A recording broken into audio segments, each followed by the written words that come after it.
আমার মা আমাকে খুব কষ্ট করে আমাদেরকে মানুষ করছে। আমরা 4 ভাই 3 ভাই এখন ঢাকায়, আমার মা এখনো জীবিত আছে। সেই হিসেবে আমি খুবই ভাগ্যবান।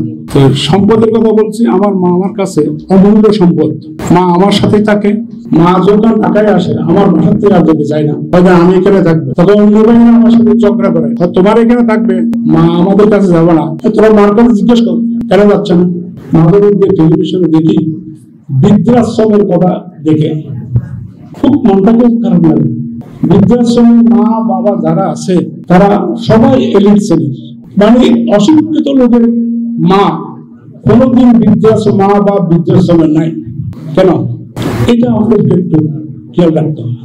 ডক্টর ইউনূস স্যার, ওনার সাথে দীর্ঘ 5 বছর চাকরি করেছি, বাট গ্রামীণ ব্যাংক না, ওনার একটা পারিবারিক প্রতিষ্ঠান ছিল, আপনারা সবাই জানেন, প্যাকেজেস কর্পোরেশন লিমিটেড। ওটার আমি অ্যাকাউন্টস অ্যান্ড ফাইন্যান্সে ছিল, অ্যাকাউন্টস অ্যান্ড অ্যাডমিনিস্ট্রেশনে ছিলাম।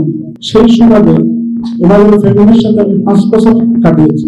সেকেন্ড, যার জন্য ডাক্তার ইউনূস স্যার, ওনার সাথে দীর্ঘ 28 বছর কাটিয়েছেন। এটা হচ্ছে ওনার ইউনিভার্সিটি, চট্টগ্রাম বিজ্ঞান ও প্রযুক্তি বিশ্ববিদ্যালয়।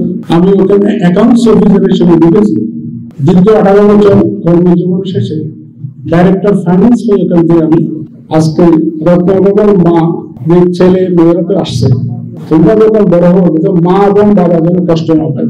আমাদেরকে যেভাবে আজকে পড়ালেখা যেভাবে করাইছে, মা রত্নগর হয়েছে, কিন্তু মৃত্যু বয়সে যেন ওনারা এই বর্তমানে যে হাসিটা আছে এখন এখানে সবাই হাসতেছে। আমার ছেলে আজকে রেজাল্ট করছে, আমার ছেলে মেয়ে রেজাল্ট করছে, কিন্তু মৃত্যু বয়সে যে আমাদের হাসি যদি এরকম না থাকে তাহলে রত্নগর মা হয়ে আর কোনো লাভ নেই। শেষ বয়সে যদি মুখে হাসি থাকে তাহলে এই রত্নগর মায়ের তখন বান থাকবে।